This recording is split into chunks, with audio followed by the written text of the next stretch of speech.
المشاهدون الأكارم، طبتم وطابت أوقاتكم أينما كنتم بكل خير. نشرة الأخبار نقدمها لكم من تلفزيون دولة إريتريا، نستهلها كالعادة بأهم وأبرز العناوين. اختتام المنافسات الرياضية للقوات البحرية الإريترية.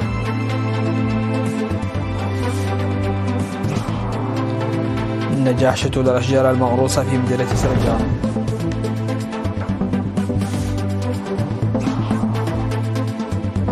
تنفيذ حملات واسعة النطاق للحفاظ على المياه والتربة في مدينة ميمنة. إسرائيل تدرس الرد على إيران وطهران تتوعد بهجوم أقوى.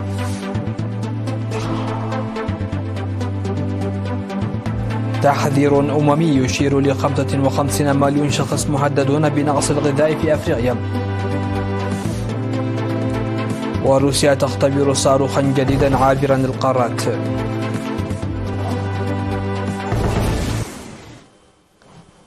أهلا بكم إلى تفاصيل النشرة. اختتمت المسابقة الرياضية للقوات البحرية الإريترية 12 يوم 13 من أبريل في قدم قاعدة القوات البحرية الإريترية. وقد شارك في المسابقة التي نظمت منذ 10 من يناير الماضي في 12 منشطا من النشاطات الرياضية تحت شعار الرياضة أساس قوة الشباب. شارك 8 فرق للرجال و5 فرق للسيدات. وفي حديثه في الحفل الختامي الذي حضره قادة الجيش والمسؤولون الحكوميون وضيوف آخرون يتقدمهم رئيس أركان البحرية العقيد ملائكة تخل مريم، قال أركان الإرشاد والتوجيه المعنوي للقوات البحرية المقدم تعميتكو إن المسابقات الرياضية السنوية هي جزء من البرامج المنفذة لبناء الشباب بدنيا وذهنيا، وقد كان البرنامج ناجحا من خلال الخبرة المكتسبة في السنوات الماضية. وفاز فريق سنعبور ببطولة كرة القدم للرجال، وفريق مليل ببطولة للسيدات، فيما فاز فريق هواكل ببطولة كرة الطائرة للرجال، ودربوشة ببطولة السيدات في ذلك المنشط. بالإضافة إلى ذلك فاز فريق سنعبور بجميع المسابقات الرياضية، وتم تكريم فريق حارات باللعب النظيف. وتم أيضا تقديم شهادات تقدير للمؤسسات التي ساهمت في إنجاح الفعاليات الرياضية في حفل الختام المفعم ببرامج ثقافية وفنية. أعلن مكتب الزراعة في مدينة سرجان نجاح نمو شتول الأشجار المغروسة عام 2023 في المديرية بنسبة 80%.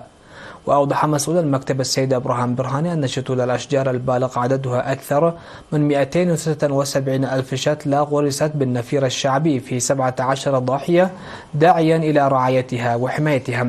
وأشار إلى القيام بأعمال حماية التربة وحفظ المياه في الأراضي الزراعية وتوزيع البذور المحسنة على المزارعين، وإدخال المناحل الحديثة والتنويع الزراعي وتطور تربية الدجاج والخدمات البيطرية لتحقيق أهداف وزارة الزراعة. كما أشار إلى التنفيذ الفاعل لأنشطة حماية التربة وحفظ المياه بمشاركة الشعب، وكذا قوات الدفاع وحملة الطلاب الصيفية التنموية.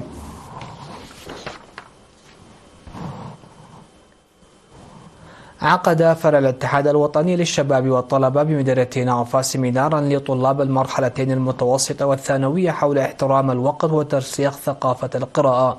ودعا مسؤول الاتحاد في المديرية السيد أحمد عيسى الطلاب والشباب للاستفادة المثلى من الفرص التعليمية المتاحة والتحلي بالقيم السمحة، وذلك لضمان مستقبلهم. من جانبه دعا مسؤول التعليم في مديرية نعفا الأستاذ عبد الله صالح الطلاب الشباب لمواجهة التحديات والحرب النفسية بوعي والحفاظ على قيم مجتمعهم والعمل لتحقيق الرخاء والسخاء والازدهار والسلام، مشددا على ضرورة وأهمية تضافر جهود الحكومة والجبهة لتنشئة شباب يتسمون بتحمل المسؤولية والانضباط.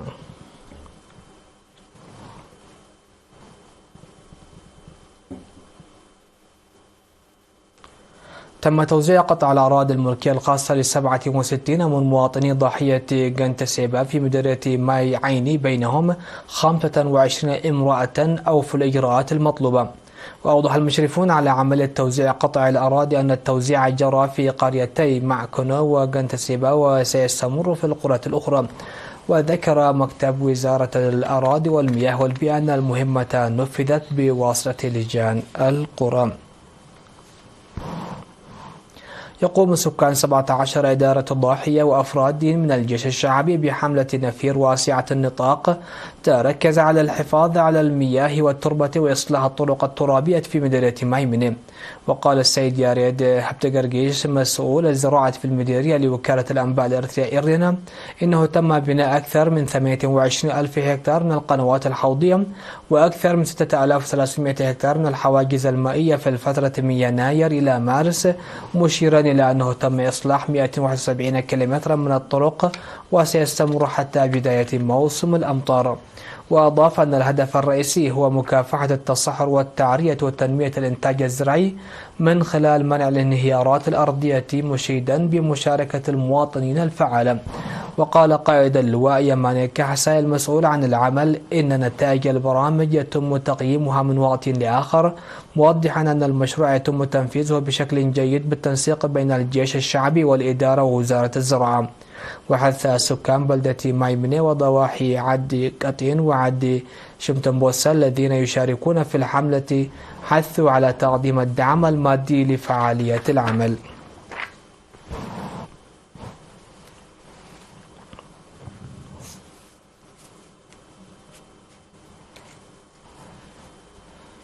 مشاهدينا الأكارم، نتابع بعد هذا الفاصل القصير الأنباء على الصعيد العالمي، فكونوا معنا.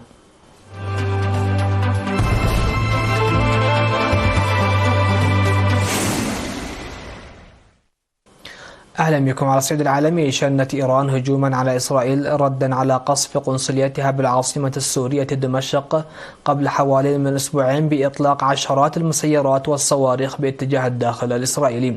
وقال القائد العام للحرس الثوري الإيراني حسين سلامي إن إيران قامت بعملية محدودة ناجحة وضربت المواقع التي كانت منطلقا لاستهداف قنصليتها في سوريا، وحذر إسرائيل من أنها إذا هاجمت المصالح الإيرانية في أي مكان فإن إيران سترد عليه بهجوم مضاد.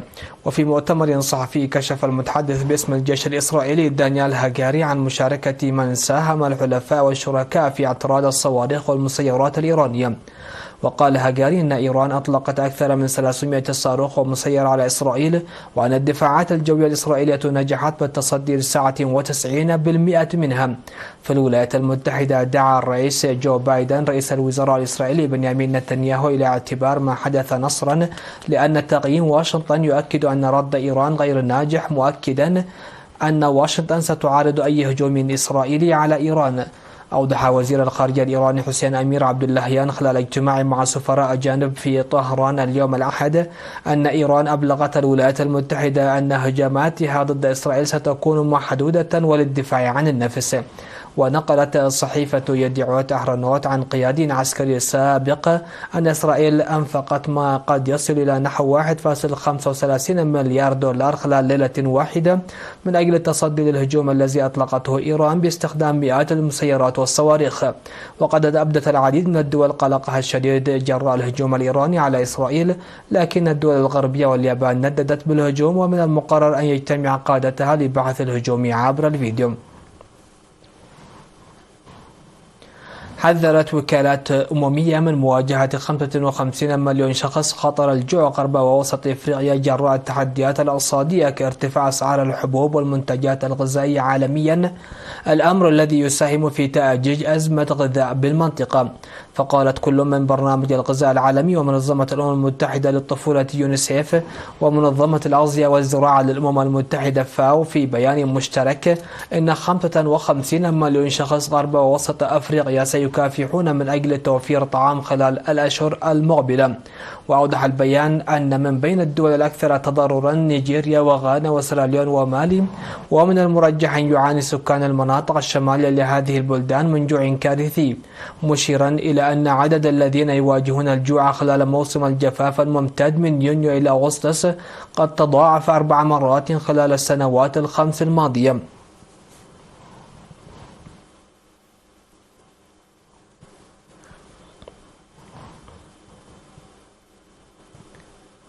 أعلنت وزارة الدفاع الروسية أن موسكو أطلقت صاروخا باليستيا عابرا للقارات في ميدان الاختبار كابوستين باريار بمنطقة استراخان. وأشارت الوزارة أنه تم تنفيذ هذا الإطلاق كجزء من اختبارات الدولة لأنظمة الصواريخ المتقدمة، وأيضا للتأكد من استقرار الصواريخ في الخدمة. وأضافت: تؤكد الحصول عليها الموثوقية العالمية للصواريخ الروسية في ضمان الأمن الاستراتيجي للاتحاد الروسي.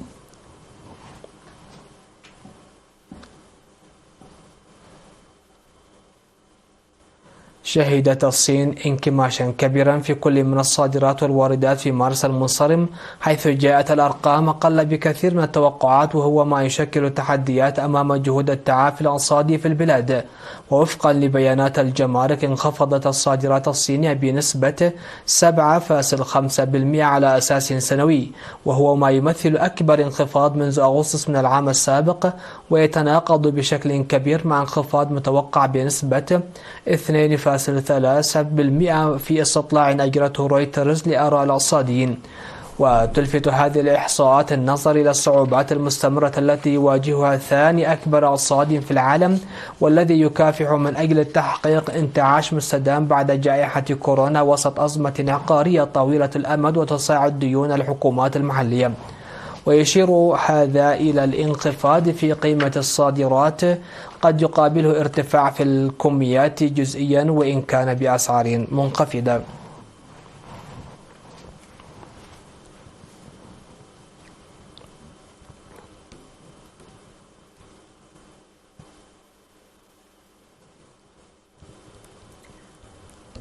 مشاهدينا، نختم نشرة هذا المساء بالتذكير بأبرز العناوين.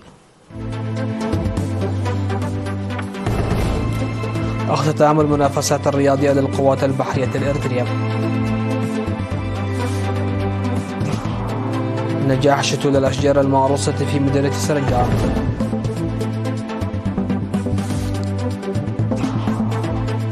تنفيذ حملات واسعة النطاق للحفاظ على المياه والتربة في مدينة ميمنة. إسرائيل تدرس الرد على إيران، وطهران تتوعد بهجوم أقوى.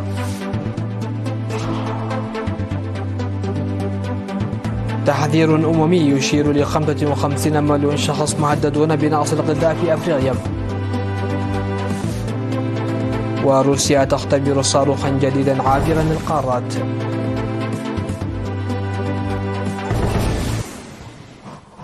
مشاهدينا الأكارم، هكذا نكون قد وصلنا وإياكم إلى نهاية نشرة هذا المساء. هذه التحيات وتحيات الفريق العامل، والسلام عليكم ورحمة الله.